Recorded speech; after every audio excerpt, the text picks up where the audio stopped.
Yo, what is going on, guys? Welcome back to the channel. Today we are out here in beautiful Scottsdale, Arizona at Part Score, and we are going to be lowering the G87 M2. We're going to be installing the KW H.A.S kit. They got a bunch of cool BMWs here. This is also the place that I had lower my G80 M3. So let's go ahead and jump into the install and get this monster truck down where it should be.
We are back here in the garage. It's been a couple of days. I put a couple 100 miles on the car just to make sure that the suspension is completely settled after we went ahead and lowered it. So let's talk about a couple of different things. First, let's talk about the actual ride quality since we went ahead and lowered it. The ride quality, and it's a good thing, for me at least. I like the way that it lowered cars ride. And this car in particular, like sure, it's a little bit rougher of a ride, but not anything super drastic from the stock setup. And I love it. In this car in particular, there's some things that I'm going to do differently.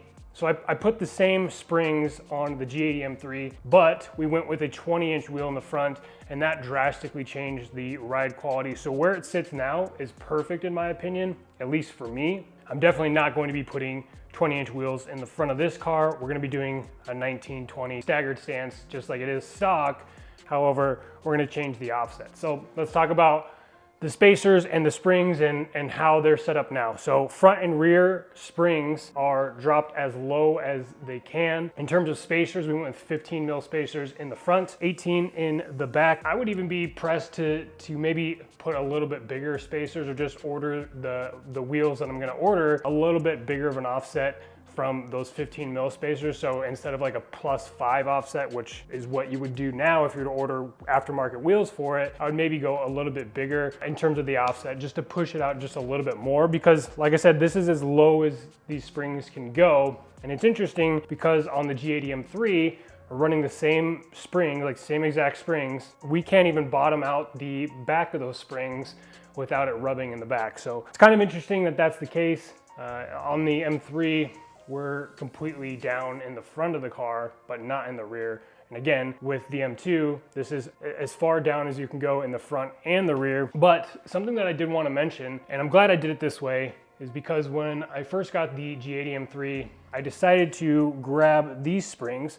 So these are the Eibach, I think they're like the Pro Comp springs. They're only a couple $100, and I thought that was going to lower the front end enough to be able to make it look a lot better. If I would have just done those springs on this car, it probably wouldn't have changed much. So I know that the wheel gap from the factory is at about 7 centimeters, and I've measured it here, and it's at like 2.5. Well, I'll go ahead and measure it. So maybe like 2.5, 3 centimeters. Front and rear is what is that now. And it's super level, both front and rear, which is nice, and it looks really good. I think the fitment back here is perfect. We're not gonna have to worry about kicking up rocks or anything like that. However, if we did go a bigger spacer in the front, then you're going to have to think about potentially running mud guards or mud flaps, so that way you're not kicking rocks up into the side skirts and then also into these hips back here. And even if you have the car PPF, like I have the rocker down there PPF, however, there's no PPF back here up on the hips. And if we're running a bigger spacer in the front and pushing those wheels out more, then likely gonna kick rocks up into this quarter panel here, which is not great, right? But overall, I'm super happy with the fitment, the spacers. It gives me a good idea of how I'm planning to set up the aftermarket wheels that we have coming for the car. We've just ordered those, so definitely stay tuned for that. It's gonna take a couple weeks to get here, but they're going to look insane. And overall, I think I was kind of surprised that like just lowering the car drastically changed the overall appearance of the car. Again, we went with the KW H.A.S kit. We went with Macht Schnell spacers. If you were thinking about just going with springs in the front, I would save your money and I would go for the actual height adjustable springs, because that way you can really dial in the front and back. And I think that even at what it's at now, like there's no rubbing, no issues or anything like that. The ride is not uncomfortable by any means. I would recommend foregoing anything like this, where you're just changing the springs, and actually spring for the KW H.A.S kit, no pun intended. Alrighty guys, so that is going to wrap up our video for today. Now, if you are somebody that is thinking about purchasing a G87 M2, and this video kind of helped you or prepared you, maybe you already have the car and you're thinking about lowering it, then definitely, if you could do me a huge favor, smash that like button if you got any value out of the video. Other than that, guys, thank you all so much for tuning in. We have a lot of stuff coming. I'm getting ready soon to ship out the ECU over to Femto so we can get this thing unlocked. We can get a tune on it. We can get the downpipes, the exhaust. The wheels are coming, a lot of stuff. So definitely stay tuned for everything that we have planned for this M2 here, and we will catch you on the next one.